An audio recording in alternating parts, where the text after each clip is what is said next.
Pagkatapos ng Holy Week, babiyahe si Pangulong Duterte sa China para sa Belt and Road Forum at doon magkakaroon siya ng pagkakataon na makausap si Chinese President Xi Jinping sa isang bilateral meeting.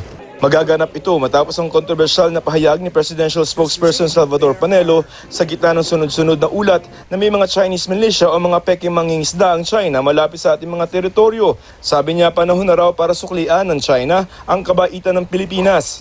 We're supposed to be friends, and as the President says, friends don't do that. Sir, what does the government expect from China after we filed our diplomatic protest since... They will have to respond to our protest, salvo of protest. Pero sa isang pahayag, sinabi ni Chinese Ministry of Foreign Affairs spokesperson Lu Kang na sa China raw ang Spratly Islands o Nansha Islands kung tawagin nila.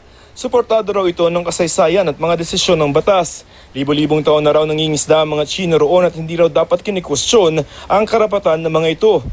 Sabi pa ni Lu, naniniwala silang ang anumang sigalo sa South China Sea mareresolba sa pamamagitan ng negosasyon sa pagitan nila at mga bansang may kinalaman dito katulad ng Pilipinas. Committed daw ang China na palaganapin ng kapayapaan at katatagan sa South China Sea kasama ang mga bansang nandoon. Ang pinanghahawakan naman ng Pilipinas ang desisyon ng Arbitral Tribunal noong 2016. Sinabi nitong walang bisa at walang legal na basehan ng 9-dash line claim nito sa South China Sea. Sabi noon ni Pangulong Duterte may tamang panahon para pag-usapan ang pagkapanalo natin sa arbitration. Pero kung sa darating na pulong nila ni Xi yun, hindi pa tiyak.